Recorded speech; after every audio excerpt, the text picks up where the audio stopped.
Hi, and welcome to the Kelley Kitley podcast, America's Social Worker Unfiltered, where every week I have hopeful, honest, and deeply human conversations with changemakers.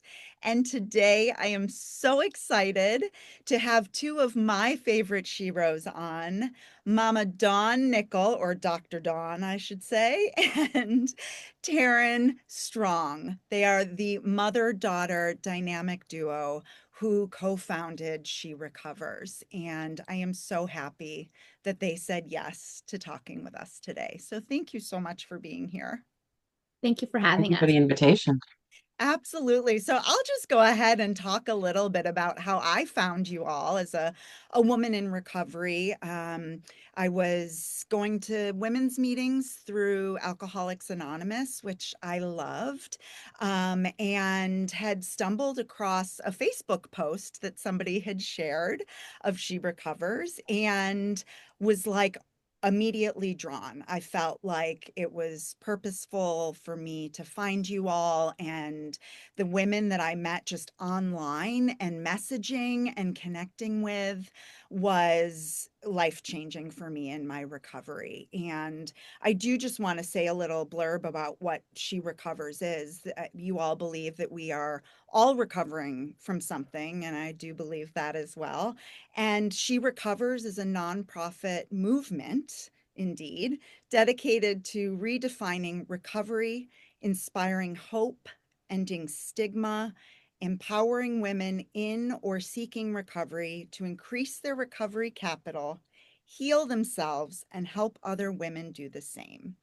And topics that draw people to you all of what they're experiencing are mental health issues, trauma, substance use, and related life challenges. So I think we can all benefit from taking part in She Recovers. And I'd just like to start with Dawn, your story. Taryn's your daughter.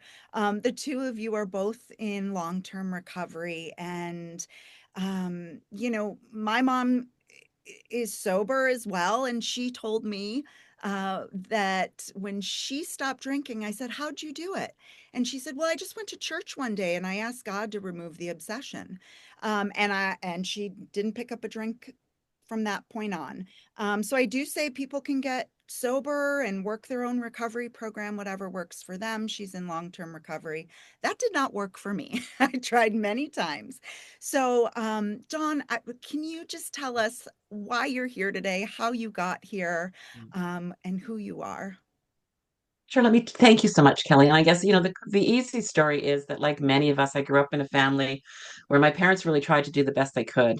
And in the end, parts of what they did were just not quite good enough, right? I mean, we had a lovely home and we had a pool and a pretty, all the things that we needed, but there wasn't a lot of emotional maturity. And I felt abandoned emotionally as a child. So that has repercussions when you're growing up, right? Kind of growing up with a mom who makes sure that you look pretty and your hair is done, but isn't really available for questionings or hugs or I love yous or all those types of things. So, yeah, I just kind of got lost in my teen years and turned to substances and hanging out with drug dealers and doing things that a 15, 16-year-old girl shouldn't do. And that just turned into yeah, pure addiction. Now, for me, I knew right from the start that I was not very good at using drugs, and yet I continued to do it. So by the time I was 20 and got pregnant with my first daughter, I knew that I wanted to change, that I wanted to remove substance misuse from my life, and I started doing that, trying to at 20. My oldest daughter was born when I was 21. Taryn came along when I was 25. And once I had two kids, it was like even more imperative that I not turn to, even though I was only binge or periodically using substances by that time, it was just time to put it all down and focus on being a better mom. And so, yeah, I went to treatment. I went to treatment when I was 27. There were other factors by then that kind of compounded the substance use. I was in a violent marriage. I had some other traumas had resurfaced kind of around sexual assault as a young woman, etc. So I ended up in treatment and started unpacking, that box of wonderful things that we didn't really know we were trying to numb and hide from. And I started my recovery. So that was in 1987. I haven't drank alcohol or used cocaine since. When I got out of treatment for 2 years, I smoked a lot of marijuana. Mhm. That was my harm reduction. And then at the end of that 2 years, it was time to put that away too. So there I was, a mom, just kind of going along my merry way, went back to school for 13 years, raised my kids, focused on being the best mom I could be. And lo and behold, didn't my little Taryn at 15 and 16 kind of all of a sudden turn into me at 15 or 16? And she had grown up in a home where she has no memory of seeing me under the influence. And, she grew up with my husband and I, her stepdad and I being in recovery, surrounded by people in recovery that were not using substances at all. And 12-step programs, right? Because that's how I found my footing in my recovery was in a program called Narcotics Anonymous. So yeah, what do you do with this child? The only thing I knew how to do was drag her to meetings. And she was like, okay, but I don't really care for these.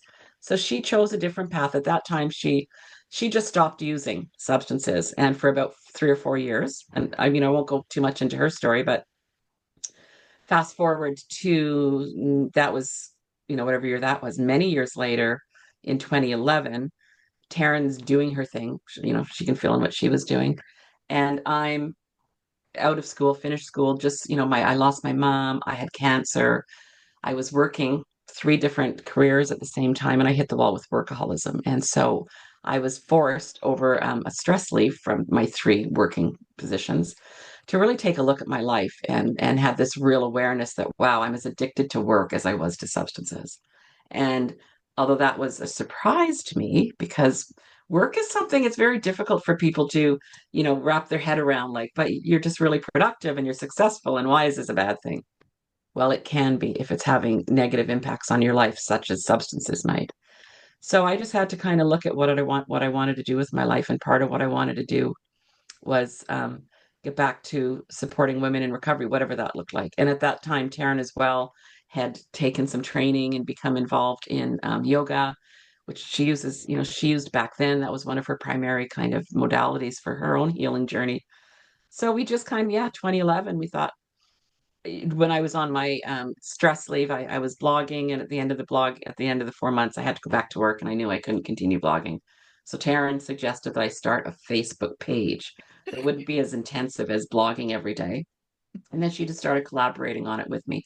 So we started She Recovers Facebook page, June 2011. It blew up because we were having conversations that I'd started in my blog around we're all recovering from something, and Mhm. we need to be supported to find and follow individualized pathways and patchworks. In other words, we need to do it our own way, and we need to be supported to do that. And then all sorts of other things that eventually became our broader philosophy. But for the longest time, starting in 2011 till really 2017, and She Recovers in New York City, we were just a Facebook page and a retreat program. She and I started hosting retreats in Mexico and here on the West Coast. And through those events and gatherings, we started having deeper conversations about what women want and in recovery. And we realized that, like, there are these 12-step programs are great and they're available, but not everybody wants that. Mhm. But some people who do want it also want more than that. And so we just ended up kind of developing what we've developed, which is a program, a community, a movement that says we support all pathways and criticize none. So some people are really, really involved in 12-step recovery in our community. Others use our community as an alternative to 12-step. Um, Again, it's not everybody's here for substance use. So people come in because they're struggling with grief and divorce, eating disorders, gambling. Most recent, love addiction is a big thing in our community. We were fortunate enough to have a wonderful conversation with Elizabeth Gilbert a couple of weeks ago, last month. So yeah, it's kind of, we call it our accidental movement. And it's kind of just been through a few different iterations since 2011. We went from a Facebook page, a retreat program, to a kind of a conference event program that we did, and then an LLC in the United States, because that's where our big conferences were in LA, New York, Miami, and Chicago.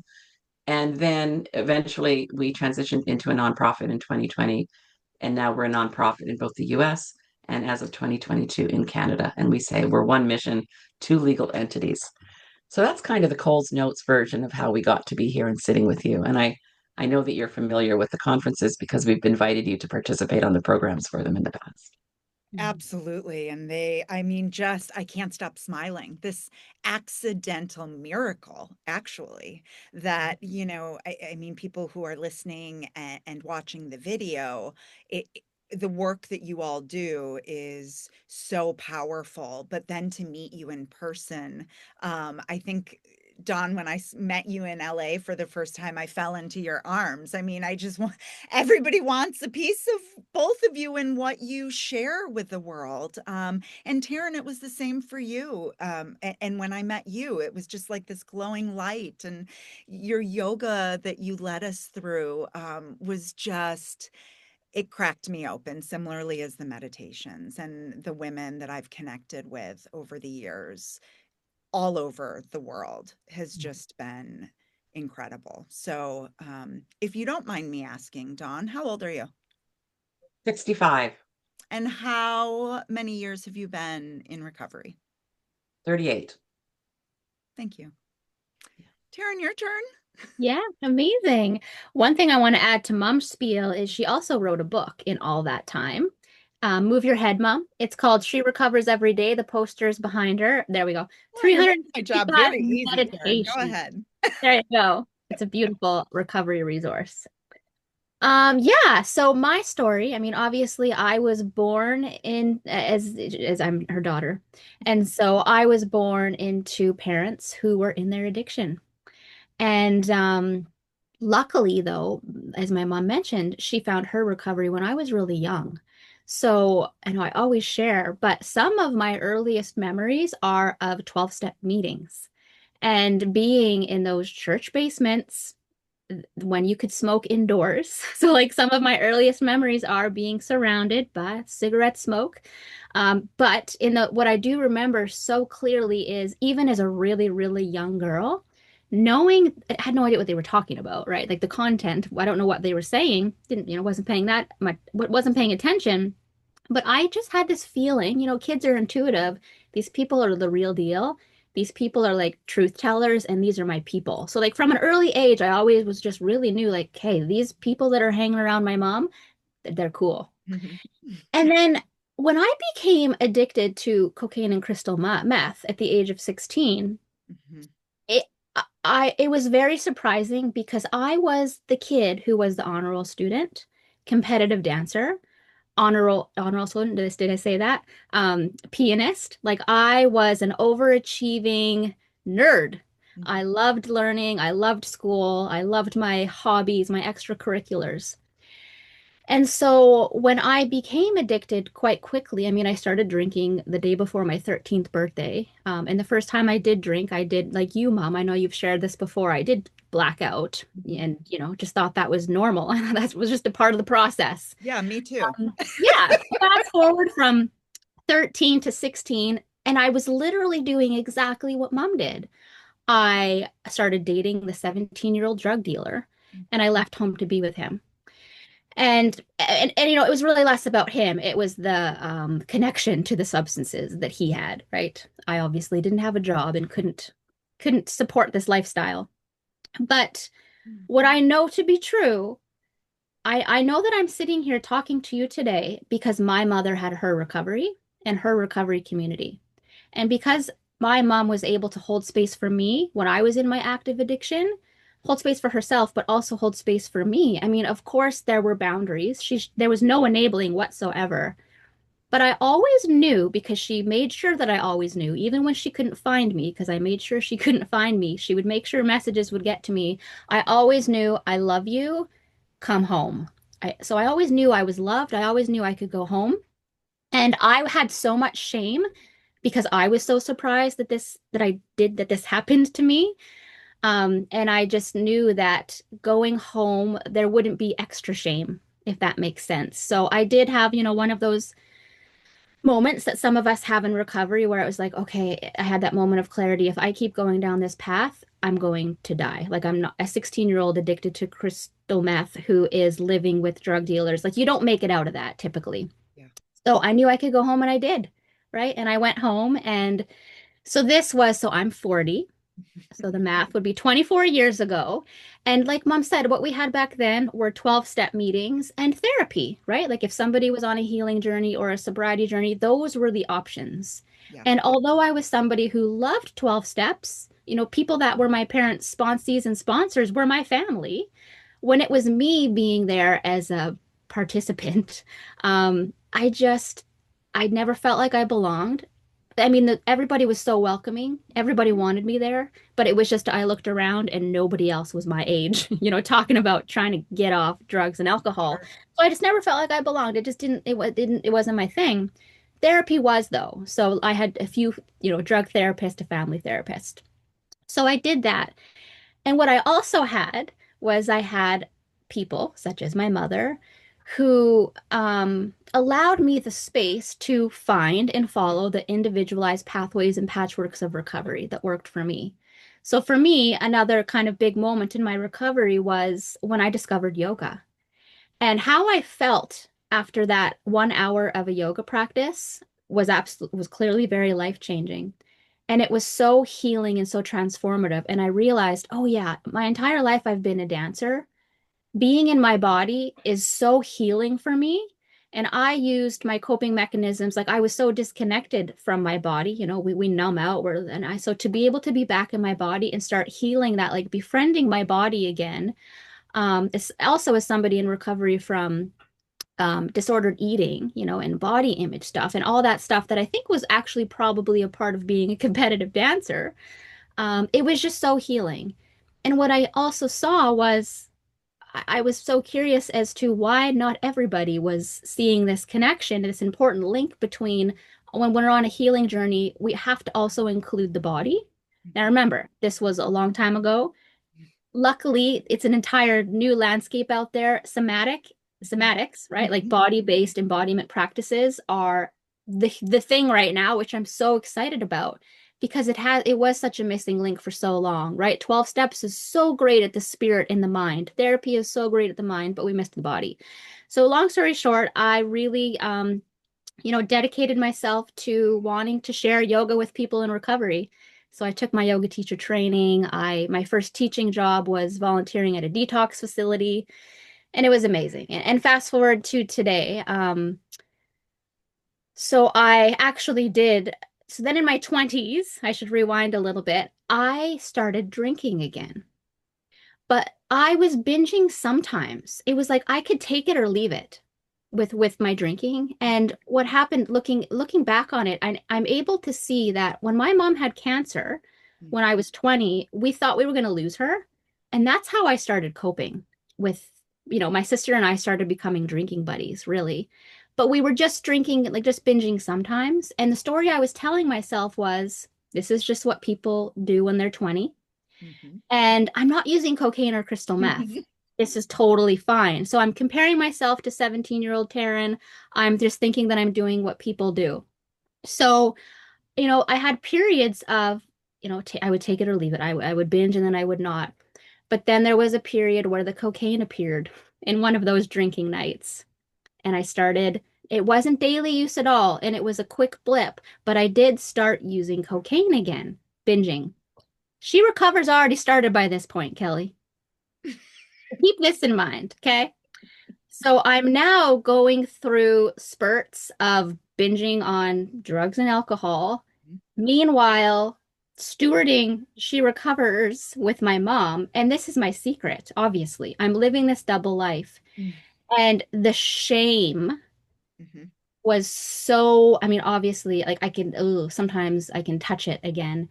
And it was just yeah, the misaligned, anyways, the shame was just so unbearable that luckily it snapped me out of it quickly. And because I now had my recovery in my recovery community, I actually, bit of a funny story on one of our retreats, women's recovery retreats. I shared the truth and I told the women on that retreat, listen, I relapsed and it's done. Like there was never any part of me that was like, I want to keep doing this. I need to keep hiding this secret. I never wanted it to happen. I hated every time it did happen. So I knew for me, I needed to be transparent and honest and out myself, just so that I could like heal and start moving forward. So that was almost 10 years ago. Oh my gosh, the insanity and Isn't it the wild? layers, right? And you're in both of your stories, you're talking about cross addiction, you're talking about harm reduction, you're talking about the whack-a-mole of addiction, comorbidity. We are such layered human beings. And that's why recovery is a daily practice, right? We don't just like get better, heal, recover, we're done, get back on with our life. I'm curious to know what both of you do in your own recovery, in long-term recovery. What do you do on a daily basis to make sure that you have your training wheels on? Go ahead, Taryn. You go ahead, Mom. I just talked for a long time, so you go. So, this is the wonderful thing about recovery, right? It changes all the time. It kind of depends what even it used to be like what year, because some years like, oh, I'm going to meetings, like to go and going to NA meetings. But I would say truthfully, my primary recovery community is She Recovers. I go to meetings, I go to our gatherings as a participant. I go there to be reminded and uplifted and all of those types of things. I also facilitate. So I give, my service is volunteering as well. I'm CEO, so that's like kind of a part-time job for the organization. Um, I think I would probably say like writing isn't something I'm currently doing, but over the past few years, it was a really big piece. Mhm, And also being in community, like I think is a really big thing for me. I connect with a lot of people in recovery on a daily basis. mhm, And, some of that is initiated by me. Like I reach out to people, and then a lot of it is people reach out to me. And I've had to figure out how to manage that. As you might imagine, our community like is over 300,000 people across all platforms. Our private community is She Recovers Together. There's 13,000 people in that group. I've had to kind of set, and Taryn does too, like kind of have to set the standard for what does it mean? Like who gets to reach out to me mhm, because they're having a bad day? And it's not everybody, obviously. A lot of people will, but my response is going to be, you need to hop on a meeting. The next one is at 5, or the next one is tomorrow morning. And then, of course, we have all our volunteers and people that we've created really close relationships with on retreats and in our life and on our team. And so that, of course, they get more time. So I would say like the daily connection with other women in recovery is the biggest part mhm. of my recovery. I also just really like to have different practices that ground me kind of somatically. Right now, it's knitting, Oh, and I knit dishcloths. And there's only two different stitches. Basically, well, there's three, a knitting, and then two different ones. It's simple. I can do it easily.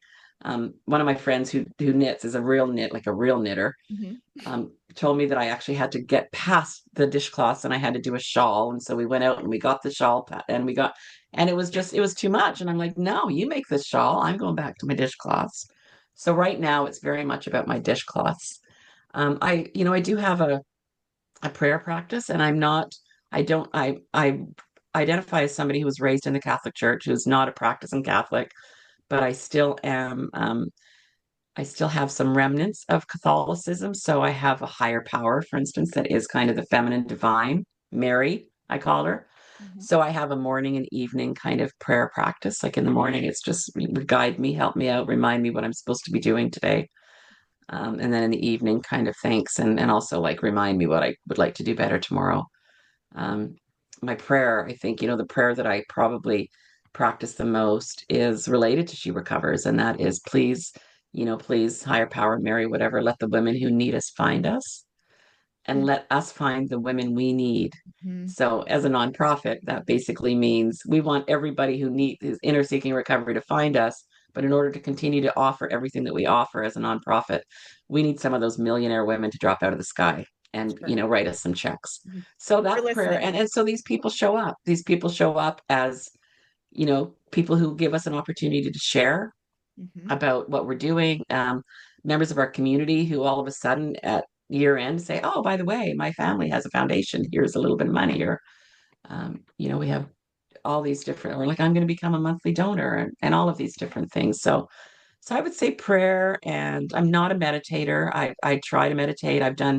I did transcendental meditation, and every once in a while I'll go, I'm going to get back into that, and I'll do my 20 minutes a day for about 10 days, and then like I forget, like literally I forget to meditate. I don't decide I'm not going to, I just forget. So Mhm. yeah, I think it's all just kind of try to do things like move my body. Taryn has this great thing she's got that I need to figure out how to get one too. It's what do you call it, Taryn? Walking It's like pad. a walking pad. I could use one of those because I'm finding right now I'm not getting outside. Normally I would get outside and even just walk around the block, Mhm. or there's a beautiful like forest down the street from me. Drink lots of water. I have tea rituals. Like a couple of times a day, I stop and just like make a really nice cup of tea and don't have my computer on in front of me or my phone in my hand. Mm. And yeah, it varies. That's a great thing about recovery. We can make it up all the time and change it and switch it up. Such tangible practices that people can implement into their own life. When I go in and out of therapy, I'm out right now. Like Okay. there's nothing kind of knocking on my door right now, and that's okay. We have to take periods of time away from that. Sure, absolutely. And when people reach back out, sometimes they're looking for tune-ups just to, if they're having a major life transition, use that as an outlet as well. Thank you. I love that. Taryn, how about for you? Yeah, I love the reminder that our recovery practices get to have seasons and get to change and evolve as we change and evolve. And I think that something that I did and something that I see a lot with people is sometimes in the beginning, we can maybe go a little too hard on our recovery practices. It's like we kind of become perfectionists and we're like really rigid with these things, Mhm. but it's not actually sometimes that helpful, right? So I just kind of when I think back to my seasons of the things that supported me, there was a season where I was yeah, like trying to do recovery perfectly. And I don't know if that's a thing. Let me know if It's a thing for right. sure. Yeah. So Hmm. now, the different seasons, if we would have had this conversation 4 years ago before I had a child, I had an hour-long morning ritual. I wake up, I pull my tarot cards, I do my journaling, I make my cacao, I do some yoga. Oh my gosh, was that ever nice? Now, these days, my recovery practices are, yeah, the She Recovers community, right? Like really staying immersed in the beautiful community. Um, as a participant, but also as somebody who there's, the responsibility there too, of course. I mean, movement is so important to me. So, it's kind of a mix between, I mean, I try to go for a walk every day. And if I can't get outside on a walk, I'm walking on my walking pad at my computer. Yoga, Pilates, but the tea rituals as well. Like I love warm beverages. I after I stopped using the hard substances, I really went hard on the coffee. And coffee, unfortunately, gives me a little bit of anxiety. It's not good for my body. So, but I love warm beverages. So all of the herbal teas, all of the cacaos, all of those things. So I think again, as a mother of a 3-year-old right now, it's finding those little moments where I can be intentional and connect rather than maybe picking up my phone and scrolling. Hmm. So it's about being intentional with my time, because it is, but I feel like those little pockets of time were are just about me and my recovery. I love reading, I love journaling. Even 5 minutes is amazing. Like what I know now is it doesn't have to be an hour every morning, Hmm. right? So that's been a beautiful lesson for me to learn. Mm. And Quality over what? quantity. Quality over quantity, I guess. Yes. Well, and look, I mean, before we started, Taryn and I were talking about um, being in recovery as mothers and, how that changes. And you mentioned your partner's in recovery and Dawn, your sister's part of She Recovers. And I was mentioning that my brother's in recovery. I mean, it is a family disease and something, as a mom of 4 teenagers, has been something I've kind of held my breath, right? My kids were very young when I got sober, but we have a long family line of addiction. And the good news is they'll know where to come if and when it becomes problematic or they need help. But you were a living example in your own home, Dawn. And can you explain what it's like? Because so many women I work with in therapy have experiences like you had with a child who was in addiction and maybe left home. And, some are still waiting for their children to come back home. And I mean, what was that like for you? I know. Well, and some their children will never come home, Right, right? And so right. when Taryn was talking, actually, I came close to crying because oh my gosh, it was such a hard time. It was such a hard time, and it was So in my like, so what happened for me, and this is just a partial, I believe, a partial explanation for what happened to Taryn. Um, there's also trauma in Taryn's young life related to me being in an abusive relationship with her father. So trauma for both my girls in that regard. Okay. Taryn had a more traumatic experience, with her dad, and this one particular thing that happened to him outside of, when I was no longer with him, but she witnessed. Mm. And then my mom got ill several years before this happened to Taryn. So it was in like 1998, I want to say. Oh, no, sorry. Yeah, 1998. My mom got leukemia. And so there was a period of 16 months where my mom was terminally ill. And I mean, I knew that. The rest of my family was like not kind of admitting that. She's going to be fine. And, Mm. for a while, my mom also believed she would be fine and wanted to be fine.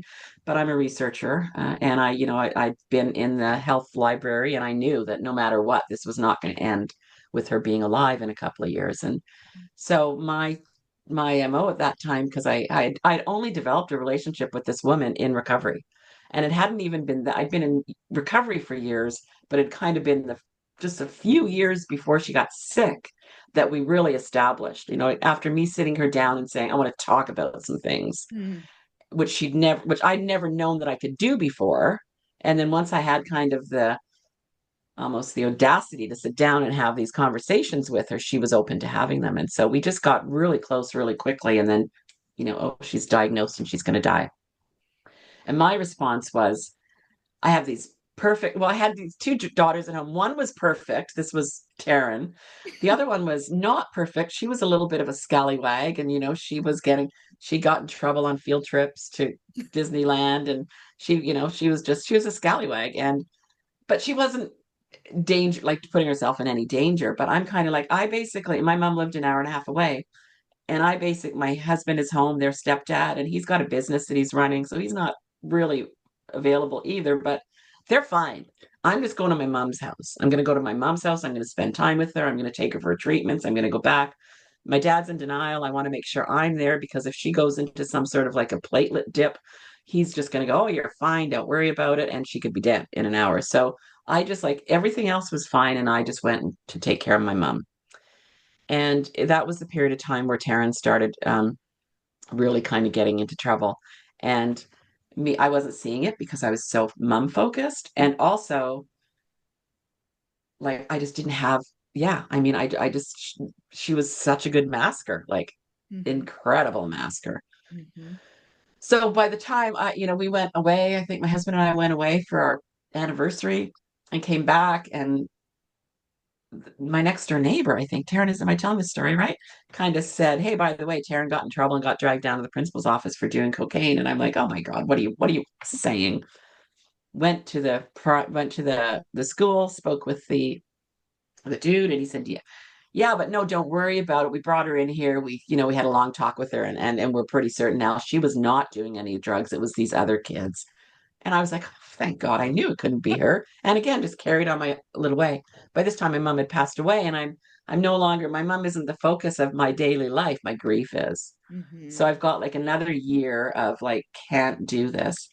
And then Taryn's doing what she's doing. So again, it didn't take long. Like once, that was kind of the first, "Oh, that's odd. Like, why would people say she's doing these drugs if she's not?" And then it just things started happening and we're like, "Oh my God, she's doing drugs." And like she's not just smoking pot, she's doing meth. and Yeah. and it was such a shock to us. And then you're thrown into turmoil, and then I've got my grief, and now I've got guilt because it's my fault. I abandoned her. I did all those things that in therapy I've uncovered my mom did to me when I was younger, which did not show up for me.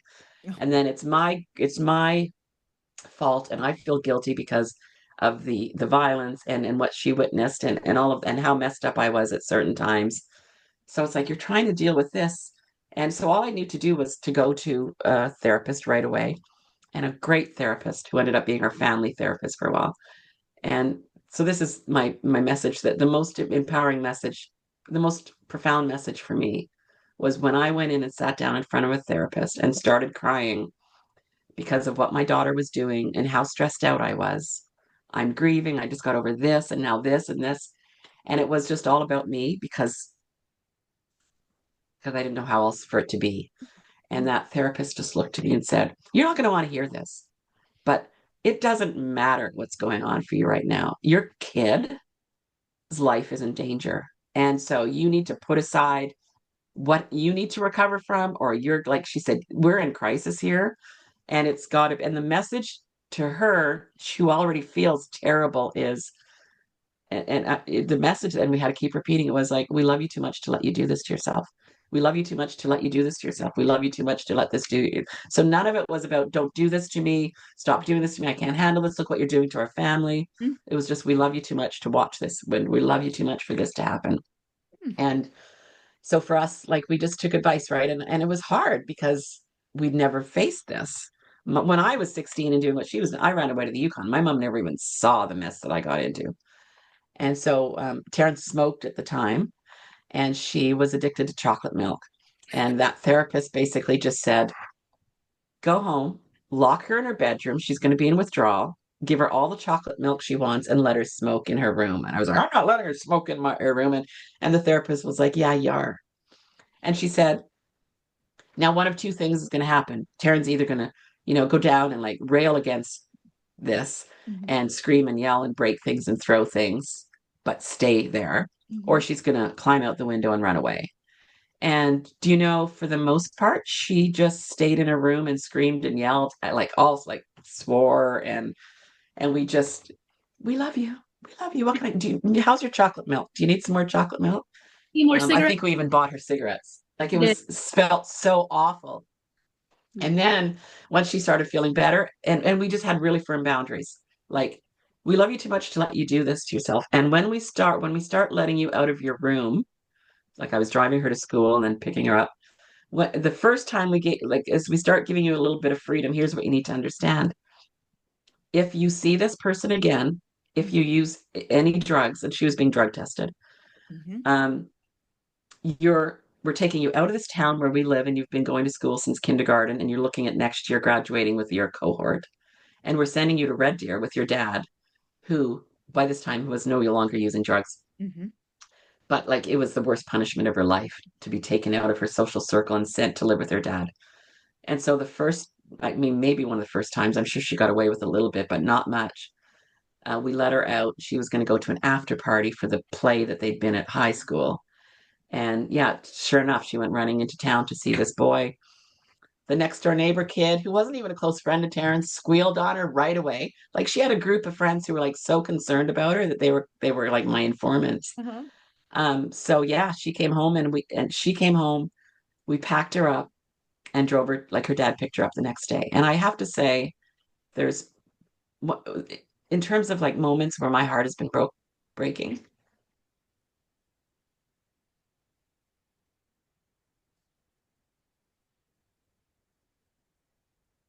It was one of the top five.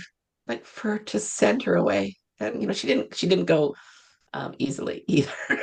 But she wasn't like screaming and yelling and swearing. She was like, please don't, please don't. And it's like, we have to. And so, I say that, and then I think of all the parents who maybe you tried all that stuff too, and it didn't work. And I'm sorry, but it worked for my kid. It doesn't mean it's going to work for another kid.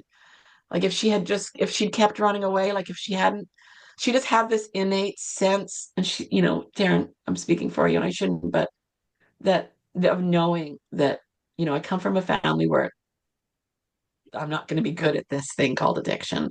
And so I think that, like, it just really was a case of she was ready to get her life back on track. And we're so grateful. And my heart breaks more than anything for families that, for whatever reason, the pieces don't come together in a way that the kid, it's not that you loved them less. It's not that that you were unable to express your love for them. It's just, there's just so many different factors, and it just worked for our family, and thank God.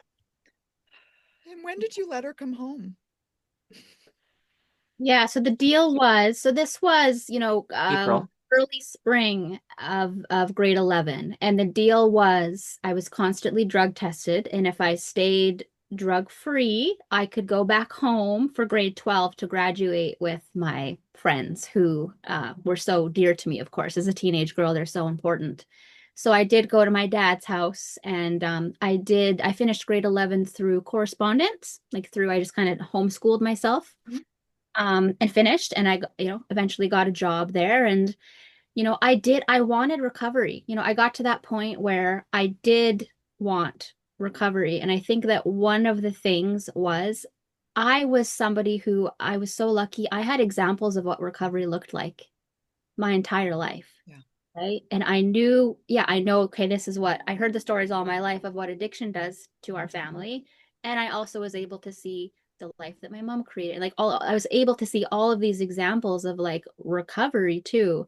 And so I think, as a 16-year-old, 17-year-old girl, I was so lucky as well to have those examples of recovery and sober living, and living without substances doesn't mean the rest of my life is going to be boring and horrible.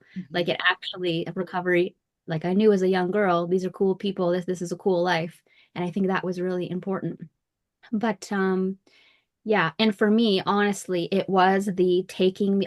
There was no, they had to remove me from my town, Mhm. and like I had to be as far away from those people and those substances, Mhm. because when I knew that I was within close proximity, I was so smart and so clever Mhm. of manipulating everybody around me to see that person who had the substances that I wanted, right? Like, we're so clever in our addiction. Mhm. And so for me, it was also, yeah, like if they wouldn't have removed me from that town, Mhm. no, right? And And then how what was privileged were we that That was a we had an privilege. option, right? sure, but what was the reentry like then? Because that's another poor part of what families struggle with, right? I mean, you're Yeah. coming back and trying to reestablish the relationship, the boundaries. We were, I think it was, you know what? Well, okay, I'm sorry. This is what happened here. And you don't love me telling this story, but she came back and we still had like, I think I was still driving her to, like, there was a test period, right? Like, how is this going to go? Yeah. Hmm. Um, she very rather quickly um, got a different boyfriend, Yeah. and he was like a, I don't know, he was just like a straight guy, like, Back I off it. no drugs probably to this day, liked, liked a Yeah. few beer, was a welder, like he was just like, He was and a it good. was he was a good guy, and it kind of, and also by then I'd untangled, like I was painting all of her friends with the same brush, like they're all doing all these drugs and they're all doing this.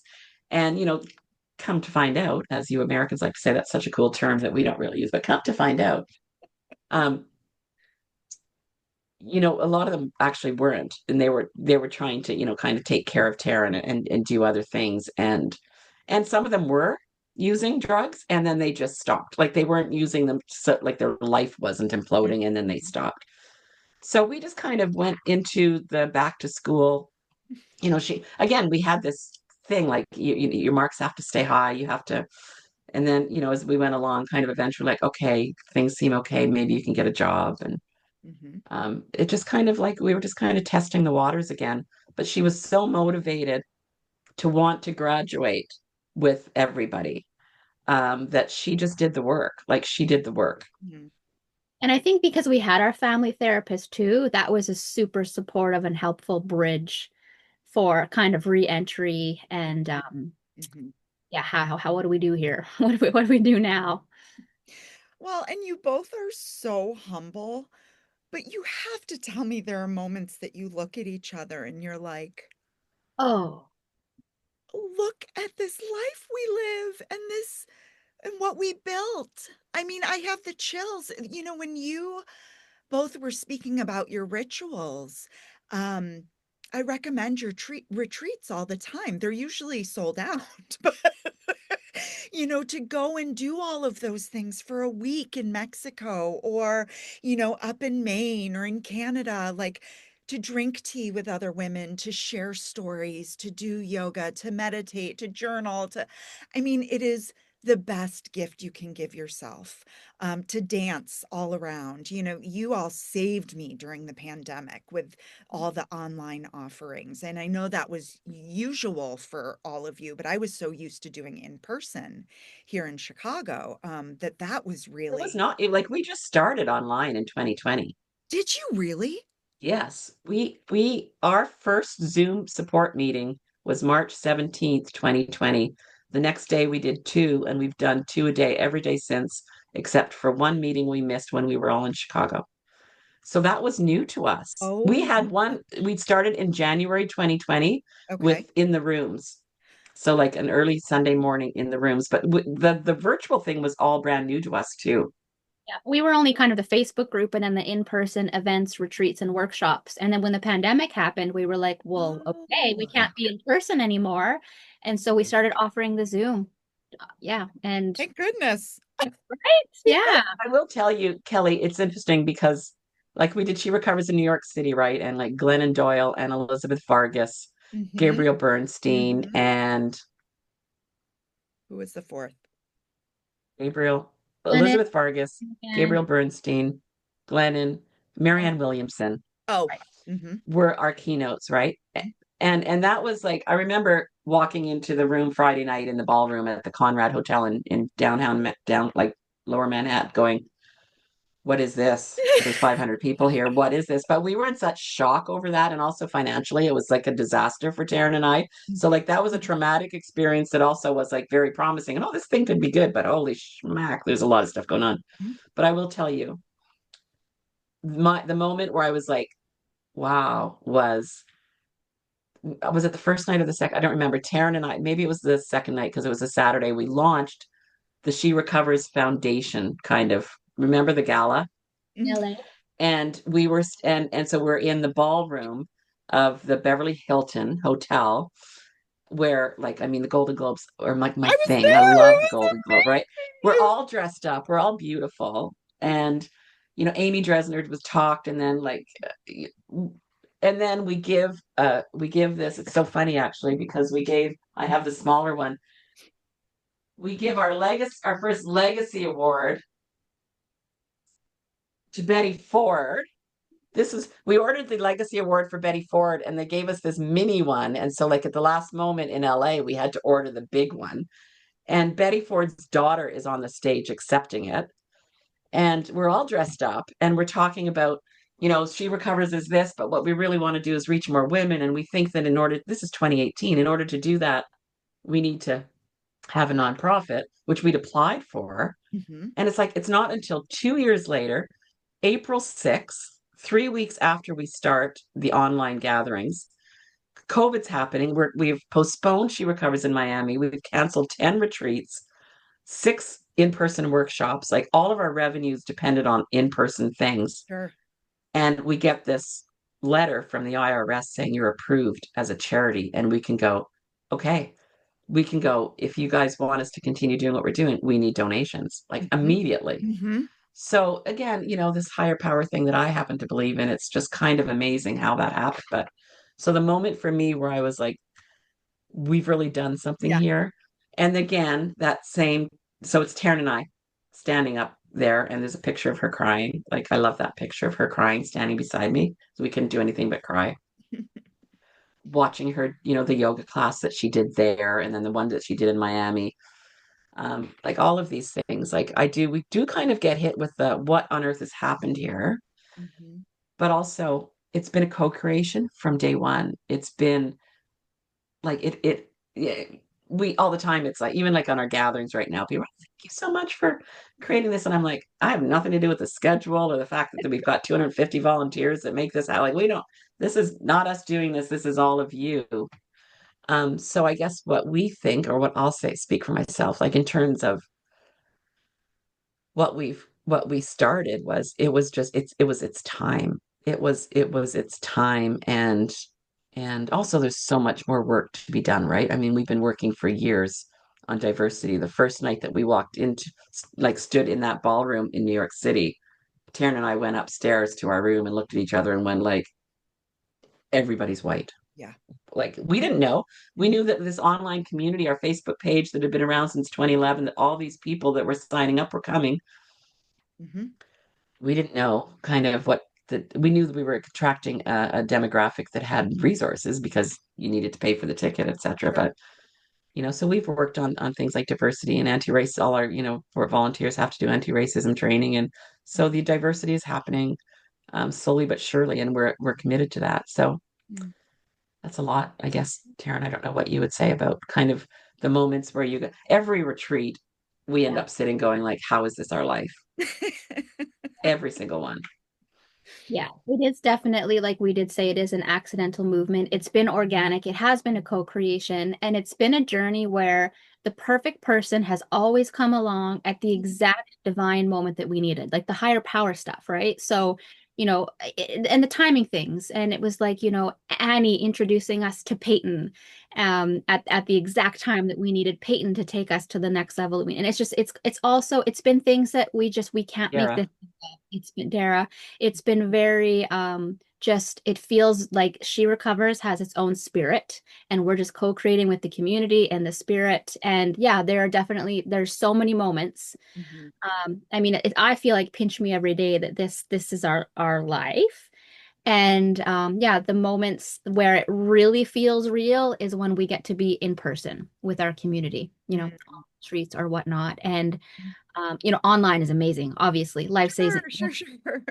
But you get a bunch of women in recovery together in person, and it's just there are no words for how powerful and how healing and how transformative it is. And so to be able to witness that and witness the relationships, like you talked about, Kelley, you have friends all over the world Mhm. supporting you, and you're supporting each other in your recovery. Mhm. And to be able to just kind of witness the relationships that happen and the growth and recovery together is just, yeah, it's Mhm. yeah, so beautiful and so amazing.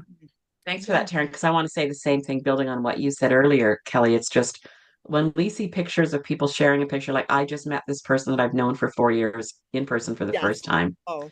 And it is the three kind of broad pillars of our movement are we say that we connect, support, and sometimes support is through referral to therapists and treatment, and empower. And we track our outcomes. Like we ask people in our community how they're feeling, and we have we're having great impact. 80% of the people who participate in our online gatherings, and that's not just the twice a day, but also the identity-based groups on the weekends. 80% of people report a greater sense of belonging. 70 report improved mental health. 75% report enhanced self-awareness and coping skills, and 65% report reduced stigma about being in recovery through being a participant in online gatherings. And we're so invested in not just reducing stigma for women in recovery but ending it. Mm. So we track those metrics to make sure that they're going up slowly, but they could take a dive at some point in time. I guess it depends, but we just want to keep, like, belonging is everything. Mhm. Remember the Mhm. Surgeon General's the last Surgeon General, I'm pretty sure, report about the loneliness epidemic Yes. in your country. Yep. So all of these things we do pay attention to because we want what we're doing to have impact. Mm. Silent disco was that was my first experience Isn't at that She fun? Recovers LA. And we're just dancing and moving and hugging, and it was just glorious. And I guess, you know, what needs to happen for those specific events to happen? I know that it costs so much to put it on. And I think the reach with women who have large platforms, Liz Gilbert that you had, Cheryl Strayed you had in LA, who are sharing the work that She Recovers is doing and really stand behind it helps grow the organization, right? But do you need money? What is your ask? Yeah, like Ashley Judd, right? Ashley Judd was our keynote speaker in Miami. Miami. Yeah. And like it was a week to the day that she spoke that her mom took her own life. So that was Yeah. so Mhm. wild. We What happened with us is in about 2020, in 2023. our organization had been like we were kind of really positioned for high growth. Money was flowing in the doors in terms of grants and sponsorships, etc. And then that just kind of shifted. And so we didn't really have the capacity to do our last conference, which was She Recovers in Chicago, but we had launched it. And like our team shrunk. We had to lay off our CEO. We had to lay off 4 other people on our team. Mm, Everybody went down to part-time from full-time. mhm, I took over as CEO, and like my entire focus was like, let's just keep afloat, and how that looks like is slash slash slash. But we had already sold tickets for, like, we had to do Chicago, mhm, and we had to deliver what people were used to. They'd been to New York City, they'd been to LA, they'd been to Miami, or they'd heard about those things. Like we had to deliver this incredible mhm, conference, mhm. and so we did. But it nearly killed us, and it nearly killed and Dara had one of our event producers had been experiencing health issues, so she wasn't able to kind of be there in the same partnership situation she had been with Peyton for the first 3. Peyton had to carry a lot of the load, and I had to pick up a lot of the load in terms of the event producing. Taryn had a baby, like she was, she couldn't even come to Chicago. And so at the end of that, we were as a group, but Taryn, Peyton in particular, and we can't do it without Peyton, was, I'm so done. I'm so done. I'm so done. And we were also done. Mhm. So what we said was, okay, never talk about an event again. That was 4. That was great. Yay. Those were the days. And we're done. That was before, and this is now.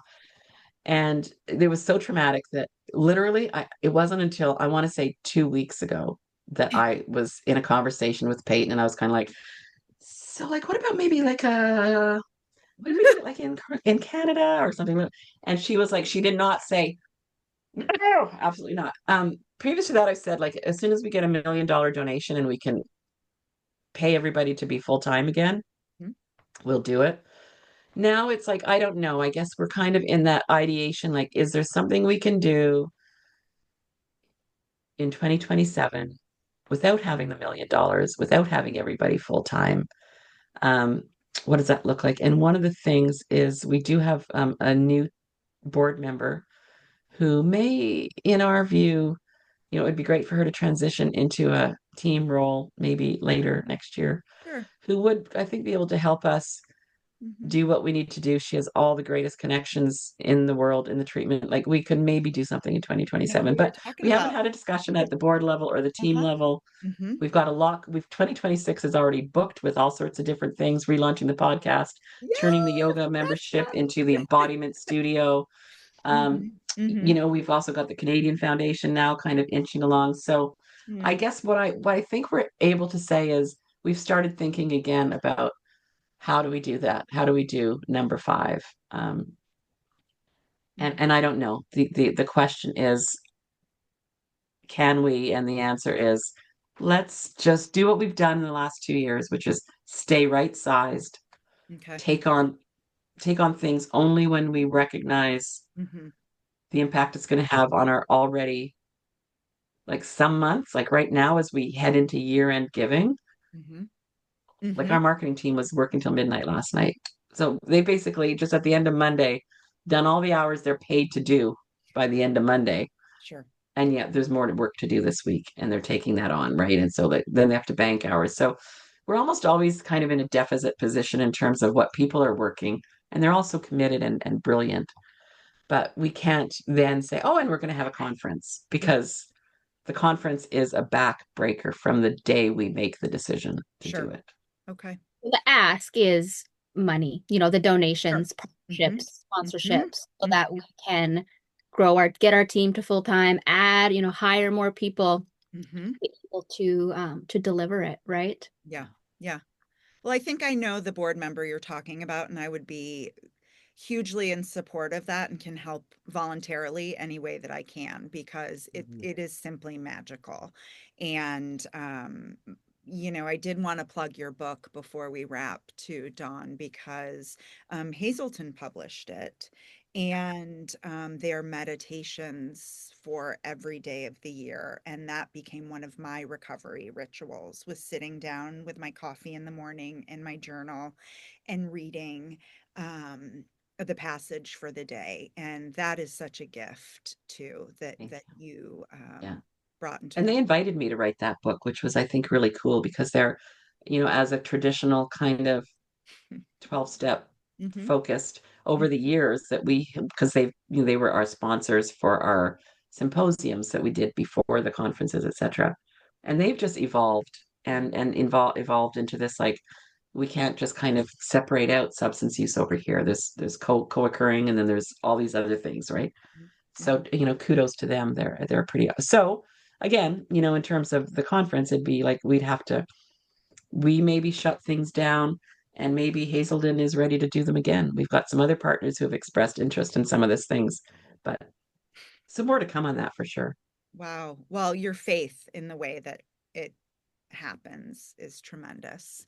And I love you both, and I'm so excited to share both of your insights and what you've created. And I will put the link to She Recovers and how people can find meetings and retreats and purchase the book and Yeah. Yeah. all of Yeah, it. I know. We appreciate that because, I mean, we always ask for money, but really the things that you can do and the things that other champions of our work can do is, like, just get us out there. Somebody's going to either give us, like, kind of the PR that we need, or like the exposure on Yeah. national Yeah. whatever. hmm Like, something is going to there's a break that we haven't had yet. Yes. We've Mhm. worked so damned hard for every single thing we've accomplished, and we've only had a few breaks, and those breaks always have come in the form of women who show up somewhere, whether it's at an event or Mhm. online, Mhm. find what we're doing intriguing, turn Mhm. into a champion, Mhm. write a check, Okay. or make an introduction to somebody else who can make a sizable donation or come on as a sponsor. So, but we're still owed a couple of breaks, I think. Most definitely. Also, just anyone that can just tell women who may be looking for a recovery community that we exist too, right? Yeah. That's why we're doing all of this, is to reach as many women as we can. Yeah. And if I may just quickly say, the only thing that we haven't touched on at all is our certification program. So Oh, we yes, have a please. program, and it's as simple as if you're just anybody in the world that wants to know more about a women-focused, trauma-informed recovery philosophy, you can take our Redefining recovery. redefining women's recovery course. hmm Just as a person, if you need CEs for your licensure, you can take it's 10 NADAC approved CEs. So anybody who's looking for CEs, hmm or you can go on and do our She Recovers coach designation for people who are already coaches that want to be kind of um, enlightened about our philosophy. If you're a therapist, a nurse, a doctor, a lawyer, you can take our She Recovers professional designation. And just recently launched and not yet promoted, if you're a peer support specialist, we have a peer program for you now that you can take in order to have, like, another certification on top of your base training. Okay. And you Okay. can use that.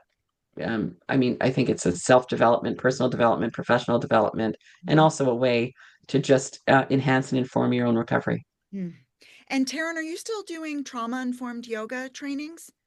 Yeah, so we didn't this year, but next year we will. I'm assuming probably around the fall. We don't have the dates yet. We will be offering another cohort of the She Recovers Trauma Informed Yoga. So anybody who already has at least a 200-hour yoga teacher designation certification, they can take our She Recovers Trauma Informed part to become a She Recovers yoga teacher. So Mm. that'll be coming in fall of 2026. Amazing. You all are just a one-stop shop for professionals, people in recovery. You want to feel inspired, you want to nourish your body, your soul, your mind. Oh yeah. We even have a tea now. We have a collaboration with a company called Tealish where we have our own tea collections. We've got, just so we have our own jewelry collect. Yeah, yeah, some days we look at all we're doing or we start talking about it and it's like, oh, no wonder we're tired. There's lots going on. T-shirts, sweatshirts, I mean, the swag. Mugs. Oh my Yeah. gosh. Mugs are down to $5 as of December 2nd. You can buy our beautiful mugs. So yeah, lots of things going on.